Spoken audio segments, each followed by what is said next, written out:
ખેડામાં ગેરકાયદે ખનીજ વહન કરતા ડમ્પરો સામે કાર્યવાહી।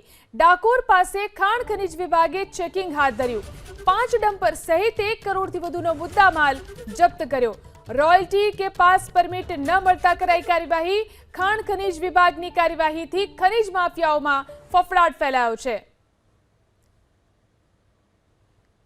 તો જે રીતે અહીં કાર્યવાહી કરવામાં આવી છે, ખનીજ વહન કરતા ડમ્પરો સામે કાર્યવાહી થઈ છે। ડાકોર પાસે ખાણ ખનીજ વિભાગે ચેકિંગ હાથ ધર્યું હતું, જેમાં 5 ડમ્પર સહિત 1 કરોડથી વધુનો મુદ્દામાલ જપ્ત કરવામાં આવ્યો।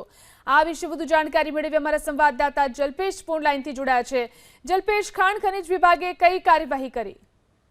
દિવસે ને દિવસે ખનન માફિયાઓ બેફામ બની રહ્યા છે, ત્યારે ખાણ ખનીજ વિભાગ જાગ્યું અને ખાણ ખનીજ વિભાગે આજે વહેલી સવારે એટલે કે 5 વાગ્યાના અરસામાં ખાણ ખનીજ વિભાગ ચોકી જમાવી, અડ્ડો જમાવી ડાકોર નજીક આવેલી રાણિયા ફાટક છે તે રાણિયા ફાટકે અડ્ડો જમાવ્યો હતો ને ત્યાં આગળથી 5 જેટલા ડમ્પરો જે રોયલ્ટી વગરના હતા તેને જપ્ત કર્યા। કહી શકાય 1 કરોડ રૂપિયા ઉપરનો જે મુદ્દામાલ સાથે ખાણ ખનીજ વિભાગે 5 જેટલા ડમ્પરને અટકાયત કરી છે।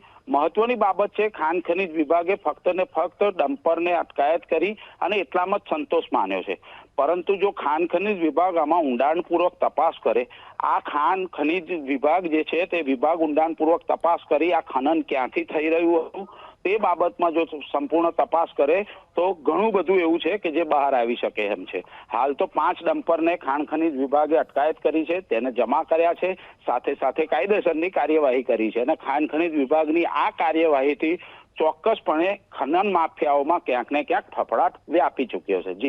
જી, આભાર તમામ જાણકારી આપવા માટે।